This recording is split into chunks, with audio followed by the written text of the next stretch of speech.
Muito obrigado por escolher o Ministério de Vídeo e Áudio do Templo Batista Maranata. Depois de ouvir esta mensagem, visite o nosso site www.tbm.org.br. Nossa igreja oferece discipulado cristão, instituto bíblico e muitas oportunidades para o seu crescimento espiritual. Que Deus o abençoe.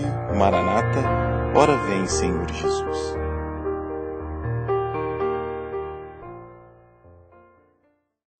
Eu quero pregar nesta noite, Deus permitindo, sobre arrependimento de decisões erradas. Arrependimento de decisões erradas. Eu quero que você focalize agora apenas o versículo 13 de Filipenses 3. Irmãos, quanto a mim não julgo que eu haja alcançado, mas uma coisa faço, e é que esquecendo-me das coisas que atrás ficam, e avançando para as que estão diante de mim. Hoje de manhã eu falei e quero repetir nesta noite, eu estou usando a Bíblia que eu usei quando me mudei para Goiânia, em 1993, e quando nós iniciamos esta igreja. É a Bíblia que eu usei lá no barracão da Vila Canaã, a Bíblia que eu usei lá no prédio alugado da Avenida Lineu Machado, e a Bíblia que eu usei aqui nesta igreja ainda por muitos anos. Mas pastor, por que deixou de usá-la? É porque o braço encolheu. E eu não conseguia mais, trazer a Bíblia a uma distância que eu pudesse lê-la. Porque as letras são antigas e bem pequenas. Mas, graças a Deus, os óculos de hoje em dia compensam o enfraquecimento do cristalino. Irmão, se arrependimento matasse, eu já teria morrido 100.000 vezes. Como eu me arrependo de decisões e atitudes que eu cometi no passado. O problema é que no meu caso, eu aceitei a Cristo com 12 aninhos de idade, eu era uma criança, como aquelas que estavam aqui à frente.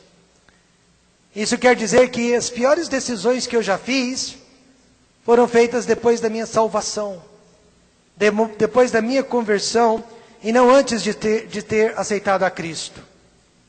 Infelizmente eu não posso dizer, e eu até sinto uma certa inveja do apóstolo Paulo, eu não posso dizer o que ele disse a respeito das decisões erradas que ele fez. Ele disse em 1 Timóteo 1,13, a mim que dantes fui blasfemo e perseguidor e injurioso, mas alcancei misericórdia porque eu fiz ignorantemente, na incredulidade. Infelizmente eu não posso dizer isso. Paulo não era salvo, ele era perdido. E apesar de todo o conhecimento bíblico que ele tinha, ele era perdido, ele não tinha o Espírito Santo. Mas eu não posso dizer isso porque as decisões mais erradas que eu já fiz na minha vida foram depois da minha salvação. Então eu pergunto, será que há esperança para nós, salvos, que já conhecíamos a palavra de Deus, mas fizemos decisões erradas? 1 João 1,9 responde que sim. Se confessarmos os nossos pecados, Ele é fiel e justo para nos perdoar os pecados e nos purificar de toda a injustiça. E aqui o apóstolo do amor, que é João, está falando com os crentes, com os salvos, e mostrando que podemos sim receber perdão de Deus, mesmo após a nossa salvação, de decisões erradas e precipitadas que tomamos. No ano de 2006, eu ainda estava na cidade de Londrina. A companhia aérea Alitalia cometeu um pequeno erro, um erro bem pequenininho na sua página da internet. Eles ofereceram passagens aéreas de Toronto até Chipre na classe executiva por apenas $39. Em poucos minutos, mais de 2.000 pessoas, aproveitando aquela grande promoção, compraram a passagem apenas por $39. Mas na verdade, a passagem custava $3.900. Alguém cometeu um erro gravíssimo ao digitar o número ou os números na página da internet daquela empresa. E eles tiveram, em poucos minutos, um prejuízo de 7.700.000 dólares. E não teve como voltar atrás. Tiveram que arcar com aquele prejuízo e com aquela promoção relâmpago, que durou apenas alguns minutos, mas que causou este enorme prejuízo para aquela empresa. Quem aqui nunca cometeu erros, pelos quais também tiveram que pagar um alto preço? Não em dólares, não em reais, mas em sacrifício, em sofrimento, em lágrimas, em dor, em medo, em vergonha. A boa notícia é que Jesus Cristo pagou por todas as nossas decisões erradas na cruz do Calvário e não precisamos habitar em nossas derrotas. Repito, a boa notícia é que Jesus Cristo pagou por todas as nossas decisões erradas na cruz do Calvário e não precisamos mais habitar em nossas derrotas. O apóstolo Paulo, cujo passado condenava, disse, não de si próprio, mas inspirado pelo Espírito Santo de Deus, esquecendo-me das coisas que atrás ficam e avançando para as que estão diante de mim. Mas como nós podemos esquecer as decisões erradas que fizemos no passado, seja ele remoto ou mais recente? Nós vamos ver neste texto, Paulo nos dá 3 ensinamentos de como podemos enterrar o passado e esquecer o passado e não viver mais do passado. Em primeiro lugar, crescendo no conhecimento sobre Jesus Cristo. Paulo diz no versículo de número 8, pela excelência do conhecimento de Cristo Jesus. E eu sublinhei a palavra excelência aqui na minha Bíblia, porque é uma palavra muito forte que significa que nenhum conhecimento, por mais importante que seja, é mais importante, é mais especial que conhecer Jesus Cristo. Eu sei que há muitos tipos de conhecimento. Eu sei que há o conhecimento sobre química, física, matemática.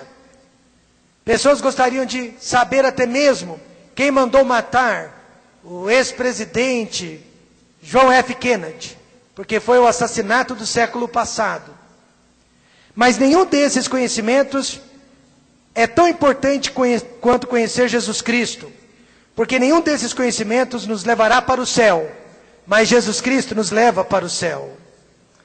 Conhecer Jesus Cristo é o mesmo que ser cheio de Deus e vazio de si mesmo e vazio deste mundo. E realmente, quanto mais nós conhecemos Jesus Cristo, menos conhecemos nós mesmos e menos conhecemos este mundo.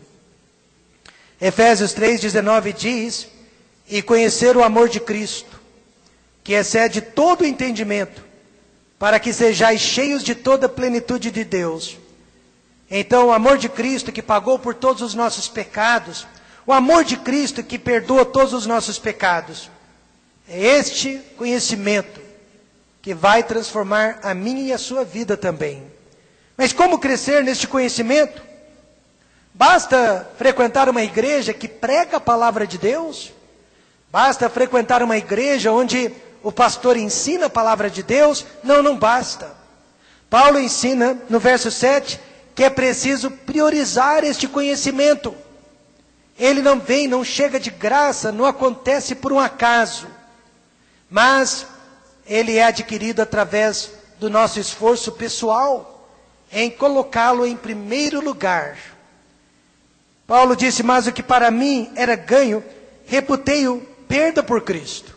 Paulo precisou abandonar algumas coisas que para ele era importante, para colocar em primeiro lugar o seu crescimento espiritual.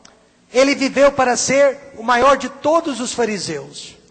Ele viveu para ser famoso, conhecido e influente em Israel, bem como em outras terras. Mas, quando ele conheceu a Cristo, considerou tudo isso como escória para obter o conhecimento de Cristo. Nos dias de hoje seria o mesmo que o conhecimento de Cristo ser mais importante que uma carreira profissional? O conhecimento de Cristo mais importante que amigos e fama? Tudo isso é tão infinitamente inferior a Cristo, que Paulo o chama de escória. Na minha Bíblia de 1993, diz a palavra certa: esterco. Todas essas coisas que nós abandonamos para priorizar o nosso crescimento espiritual e o nosso conhecimento de Cristo, torna-se como esterco diante da importância do conhecimento de Cristo Jesus. Mas precisamos priorizar este conhecimento, ou o passado sempre estará presente em nossas vidas. Uma senhora chamada Roberta, conhecida nossa, ela tinha todas as qualidades e potencial para ser uma mulher muito rica e muito importante na alta sociedade, formada em matemática, inteligentíssima. Ela trocou uma carreira profissional bem-sucedida para trabalhar como bibliotecária para a sua igreja, catalogando as pregações do pastor. Seria o mesmo que a Aline Bandeira, nossa geriatra, nossa médica, abandonando a medicina para trabalhar no escritório desta igreja, catalogando as pregações do pastor. E para quem não sabe, ela já fez isso no passado. Quando ela era jovem estudante, ela trabalhou comigo alguns dias e ela conseguiu catalogar todas as minhas pregações. Desde então, elas nunca mais foram catalogadas. Sempre que eu quero localizar uma mensagem, eu vou no fichário que a Aline preparou para mim e eu vejo a letrinha da Aline, com os temas, títulos, com os textos das pregações que eu havia preparado até aqueles dias. Mas a senhora Roberta, que nós conhecemos pessoalmente, hoje ela conhece teologia, né? E escatologia melhor que muitos professores da Universidade Bob Jones, onde eu estudei. Ela estuda a palavra de Deus pela manhã, ela estuda a palavra de Deus à tarde. E ela me disse: Rômulo, eu não estou esperando por um mundo melhor, eu estou aguardando a volta do Senhor Jesus Cristo. Esta é a esperança de Dona Roberta. Pessoas querem esquecer o passado, eu quero. Eu quero esquecer o passado, eu nem me importo de me esquecer das glórias do passado. Mas eu quero esquecer as derrotas do passado. Mas pessoas ficam repetindo os mesmos erros no presente. Então enfatize o conhecimento de Cristo, agora no presente, e o passado nunca mais se repetirá. Mas sobre este conhecimento, Paulo diz no verso 10, que é preciso partilhá-lo também. Não só priorizá-lo, mas você precisa compartilhá-lo com outras pessoas. Verso 10 diz, para conhecê-lo, falando de Cristo, e a virtude, o poder da sua ressurreição, e a comunicação de suas aflições, sendo feito conforme a sua morte. Você sabe o que significa a palavra comunicação aqui neste versículo? Significa que as aflições de Cristo tornam-se nossas aflições também. Não basta apenas aquele conhecimento intelectual que nós recebemos culto após culto, culto após culto, mas é aquele conhecimento prático que nós vivemos todos os dias da nossa vida. Você sabia que todos nós vamos sofrer mais cedo ou mais tarde? E você sabia que nós nascemos para sofrer e para morrer? E que para morrer nós sofremos? Hoje à noite mesmo, vários de vocês estão sofrendo. Alguns, graças a Deus, estão saindo do sofrimento. E outros não sabem, mas estão prestes a entrar no sofrimento. Então, se sofrimento faz parte da nossa vida, que tal sofrer para a honra e a glória do Senhor Jesus Cristo? Que tal sofrer com um propósito e não a esmo?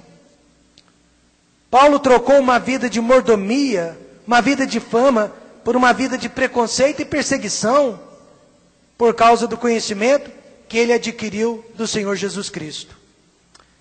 Você sabia que atualmente há no mundo cerca de 215 milhões de cristãos que estão sendo perseguidos, massacrados? Sim, você e eu não vamos ouvir sobre isso nos noticiários, na mídia. Se o único muçulmano é morto, o mundo inteiro fica sabendo. Mas há pelo menos 215 cristãos sendo perseguidos, sendo expulsos de suas terras, de suas cidades, de suas casas, sendo mortos. E nós não ouvimos falar sobre isso. Mas quantos de nós fazemos parte deste número? Provavelmente nenhum de nós. Por quê? Porque nós não damos mais a cara para bater. Nós respeitamos este mundo quando o mundo não nos respeita. Nós não pregamos mais contra o pecado. Nós não confrontamos mais porque não é politicamente correto. Mas Paulo diz, para conhecê-lo e a comunicação de suas aflições, não podemos ter medo de perseguição, não podemos ter medo de que vamos ser rejeitados. A melhor maneira de esquecer e perdoar as decisões erradas que fizemos é conhecer Jesus Cristo e praticar este conhecimento. Você já percebeu que atualmente católicos e evangélicos estão se unindo e combatendo a fornicação abertamente defendida pela mídia, pela televisão aberta e até pelos órgãos governamentais?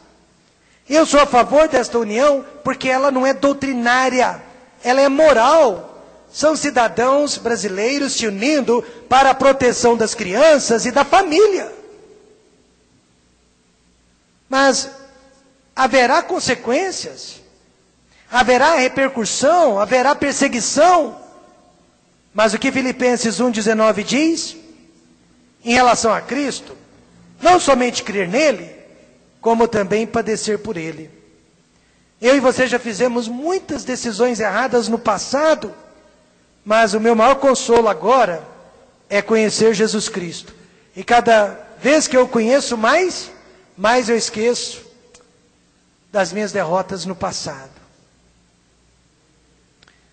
Em segundo lugar, Paulo ensina neste texto, para esquecer o passado, precisamos diminuir o conhecimento da nossa justiça própria. Ele diz no verso 9, e seja achado nele, em Cristo, não tendo a minha justiça que vem da lei, mas a que vem pela fé em Cristo, a saber a justiça que vem de Deus pela fé.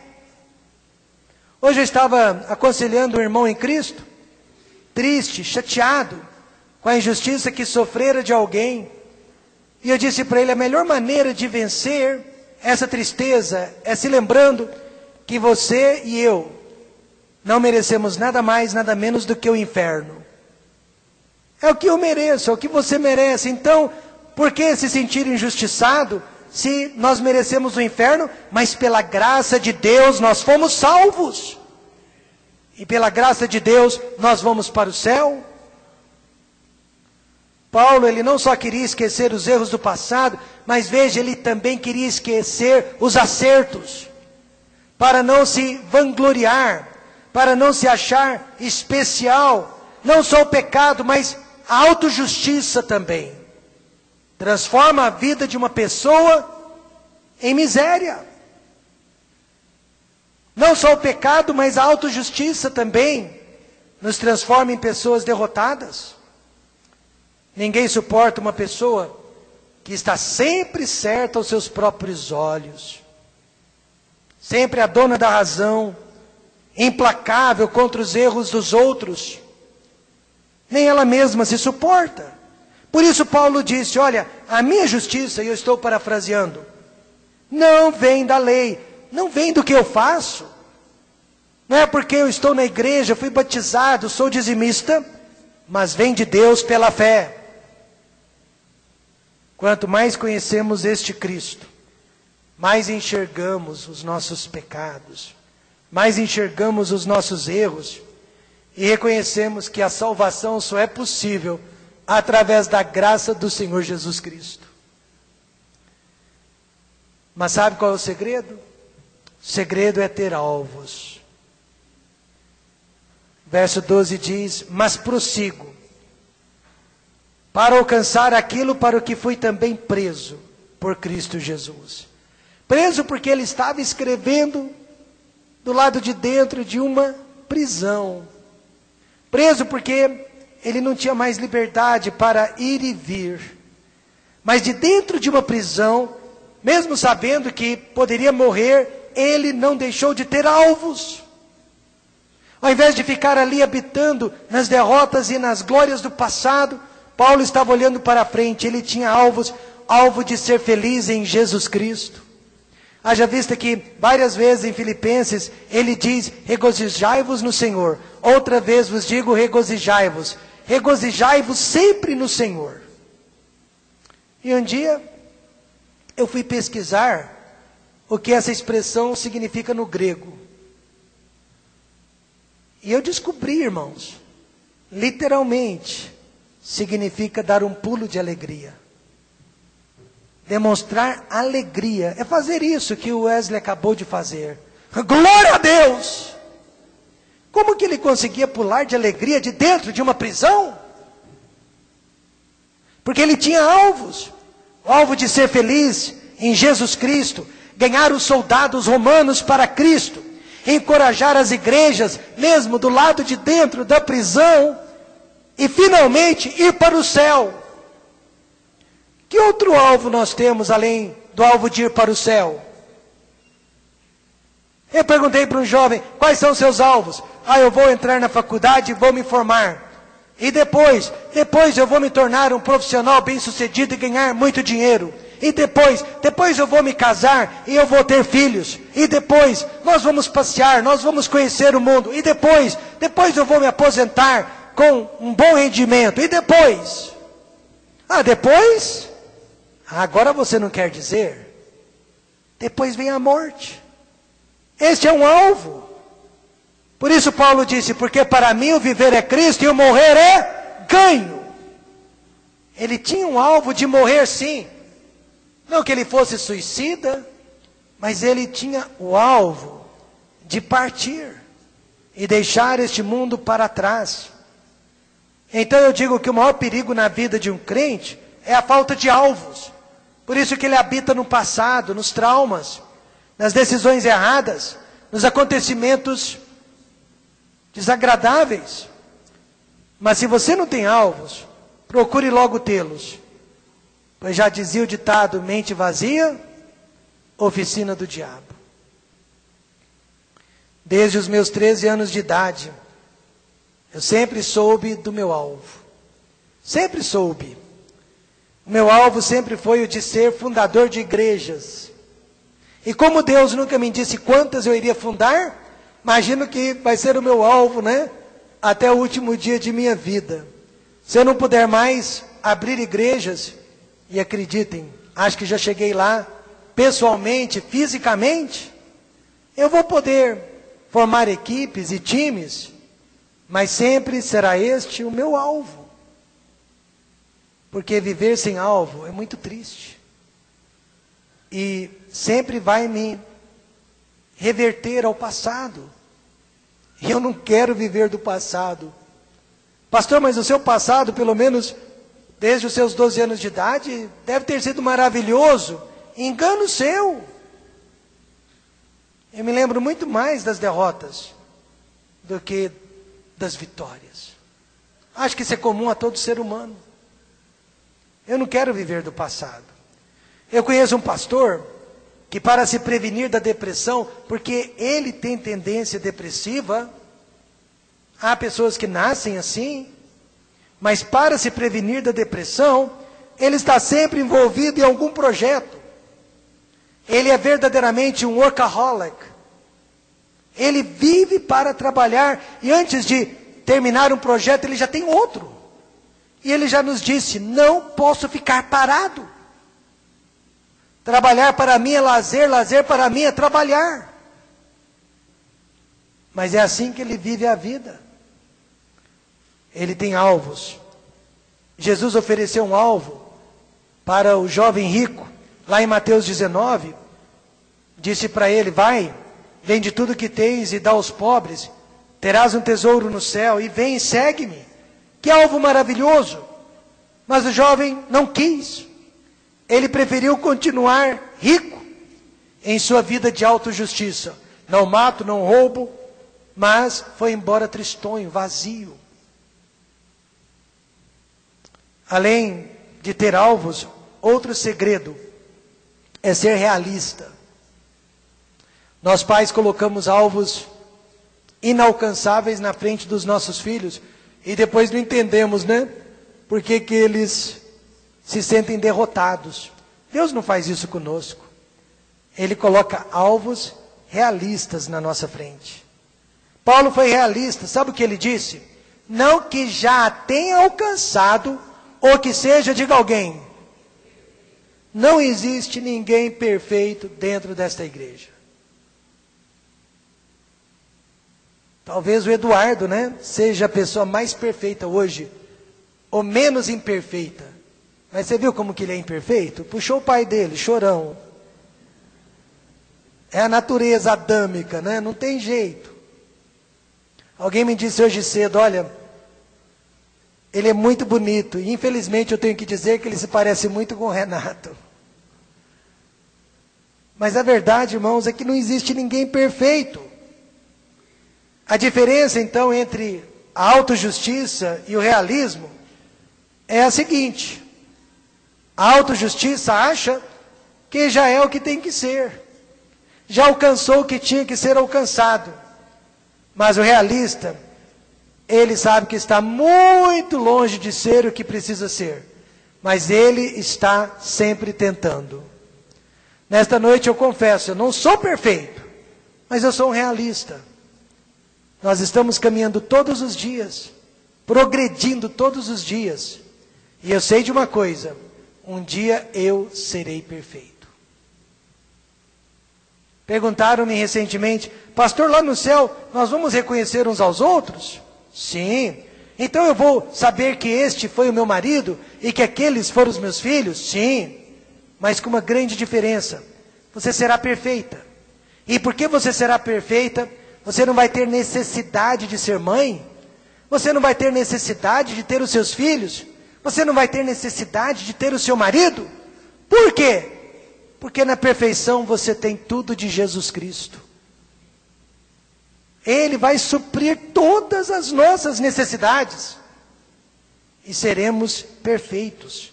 Perfeição significa não ter mais necessidades. Nós seremos completos. Mas hoje nós não somos perfeitos. Seja realista. Quer uma igreja perfeita? Tenha paciência. Um dia você vai fazer parte de uma igreja perfeita no céu. Mas não tente uma igreja perfeita agora, porque ela não existe.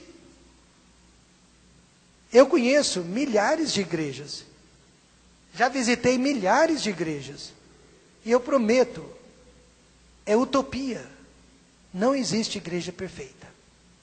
Existe, eu diria, as menos piores.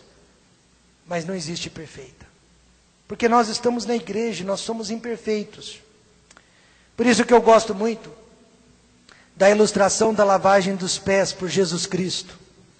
Aquela ilustração, e foi uma ilustração, produz um grande consolo, um grande conforto ao meu coração. Pois ele mesmo disse para os discípulos que no mais eles estavam todos limpinhos, eles estavam todos lavados, mas somente os pés precisavam ser lavados. Eu creio que é um simbolismo do nosso caminhar, da nossa caminhada neste mundo. Nós sujamos os pés porque nós estamos caminhando neste mundo. Nós acumulamos poeira, sujeira nos pés porque nós estamos andando neste mundo. E por isso é necessário todos os dias lavar os pés, limpar a sujeira que nós adquirimos ao longo do caminho.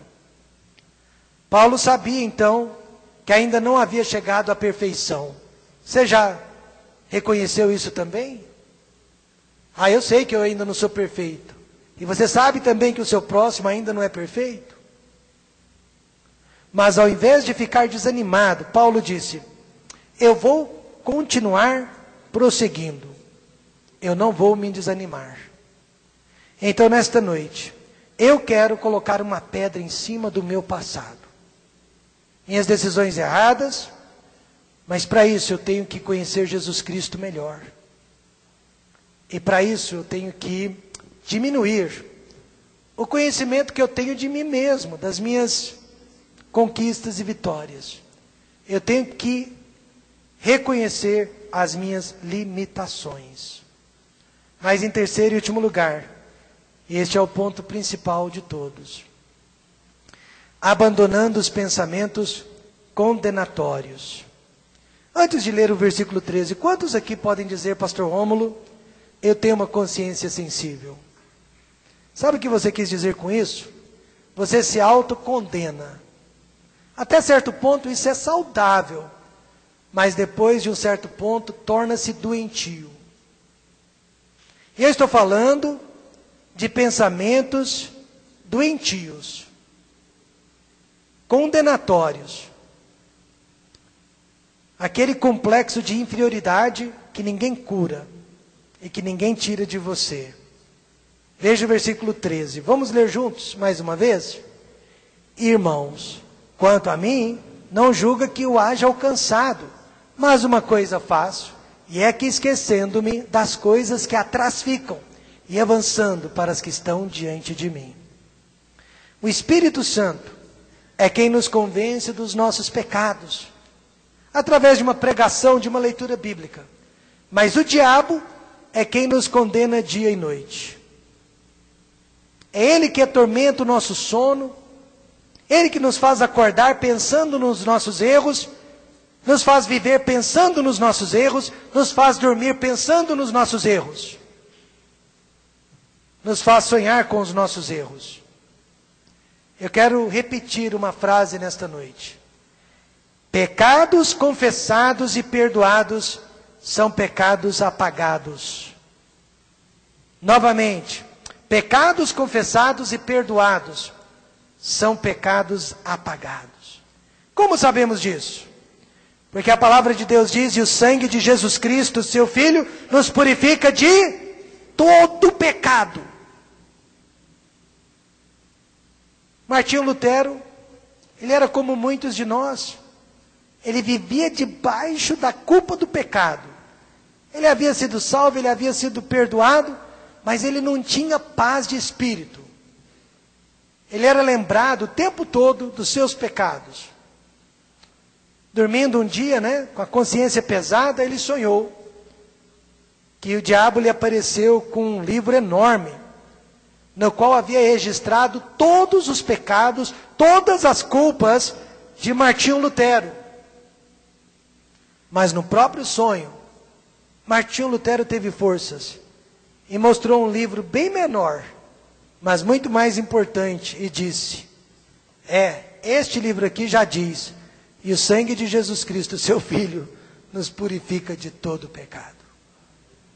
A lista pode ser grande, a lista dos seus pecados pode ser infinita, mas o sangue de Jesus Cristo é mais infinitamente poderoso ainda. Nós temos que abandonar os pensamentos condenatórios. O que isso significa? Em primeiro lugar, abandonar as práticas erradas. Impossível ter paz continuando no pecado.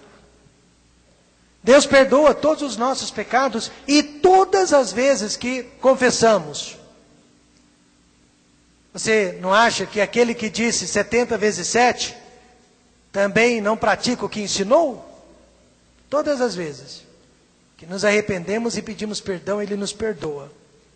Mas a vitória completa só é possível quando conseguimos abandonar a prática. E é por esta razão que pessoas viciadas, em qualquer vício que seja, geralmente são depressivas. Por quê? Porque todas as vezes que elas caem no vício, elas pedem perdão, mas não têm paz, porque elas sabem que vão cair de novo. A falta de paz não é porque Deus não perdoou, a falta de paz é porque ainda não houve vitória. A paz só vem através da vitória. O vício é uma prática que vai muito além das substâncias químicas. Você sabia que existe o vício da mentira? O vício da ira? O vício da preocupação? O vício do orgulho? A única solução é abandonar esses vícios no altar do perdão. Provérbios 28:13 diz: o que encobre as suas transgressões nunca prosperará, mas o que as confessa e deixa alcançará misericórdia.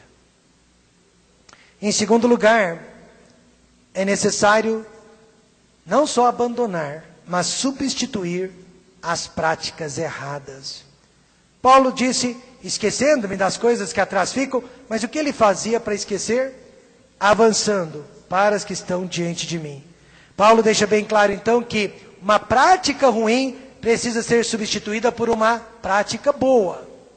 Caso contrário, nós voltaremos ao erro novamente. E nos últimos tempos eu tenho falado isso. Eu creio que foi isso que Jesus ensinou quando citou o demônio que abandona o espírito, a casa de uma pessoa, deixa aquela pessoa em paz por um tempo.